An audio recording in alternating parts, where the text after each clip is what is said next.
Speaker বক্সে লুকিয়ে brown sugar পাচারের ছক ভেসে দিল এসওজি। গ্রেপ্তার 2। মাদক পাচারে এবার নতুন কৌশল। স্পিকার বক্সের ভেতরে বিশেষ গোপন চেম্বার তৈরি করে ব্রাউন সুগার পাচারের চেষ্টা করলে শেষ পর্যন্ত তা ভেসে দিল শিলিগুড়ি মেট্রোপলিটন পুলিশের স্পেশাল অপারেশন গ্রুপ এসওজি ও মাটিগাড়া থানার সাদা পোশাকের পুলিশের যৌথ অভিযানে প্রায় 300 গ্রাম ব্রাউন সুগার উদ্ধার হয়, সাথে 2 অভিযুক্তকে গ্রেপ্তার করা হয়েছে। পুলিশ সূত্রে জানা গিয়েছে, গোপন সূত্রে খবর মেলে যে মালদা থেকে স্পিকার বক্সের ভেতরে ব্রাউন সুগার লুকিয়ে শিলিগুড়িতে আনা হচ্ছে। মাটিগাড়ার পরিবহন নগর বাসস্ট্যান্ড এলাকায় ওই মাদক সরবরাহের পরিকল্পনা ছিল। সেই তথ্যের ভিত্তিতে এসওজি মাটিগাড়া থানার পুলিশ যৌথভাবে ফাঁদ পাতে। অভিযানের সময় শিলিগুড়ি পরিবহন নগর বাসস্ট্যান্ডের একটি নির্জন স্থানে 2 সন্দেহভাজনকে দাঁড়িয়ে থাকতে দেখে পুলিশ। তল্লাশি চালিয়ে মালদার বাসিন্দা সাইদুল ইসলামের কাছ থেকে একটি স্পিকার বক্স উদ্ধার করা হয়। স্পিকারটি খুলতেই তার ভেতরে বিশেষভাবে তৈরি গোপন চেম্বার থেকে ব্রাউন সুগারের একটি প্যাকেট উদ্ধার করা হয়। প্রাথমিক জিজ্ঞাসাবাদে পুলিশ জানতে পেরেছে, সাইদুল ইসলাম মালদা থেকে ব্রাউন সুগার নিয়ে শিলিগুড়িতে আসে। অন্যদিকে বিহারের কিষানগঞ্জের বাসিন্দা সচিন ঠাকুরও মাদকের চালান গ্রহণ করতে সেখানে উপস্থিত হয়েছিল। উদ্ধার হওয়া ব্রাউন সুগারের আন্তর্জাতিক বাজার মূল্য কয়েক লক্ষ টাকা বলে অনুমান পুলিশের। পুলিশের দাবি, ধারাবাহিক মাদক বিরোধী অভিযানের জেরে পাচারকারীরা এবার স্পিকার বক্সের ভেতরে গোপন চেম্বার তৈরি করে মাদক পাচারের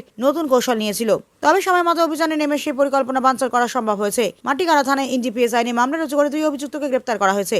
সোমবার তাদের শিলিগুড়ি আদালতে তোলা হবে। পুলিশ সূত্রে আরো খবর, আদালতে পুলিশ রিমান্ডে আবেদন জানিয়ে এই পাচার চক্রের সঙ্গে আর কারা জড়িত, মাদকের সরবরাহ চক্র কোন রাজ্যে বিস্তৃত তা খতিয়ে দেখা হবে। ঘটনার তদন্ত চলছে।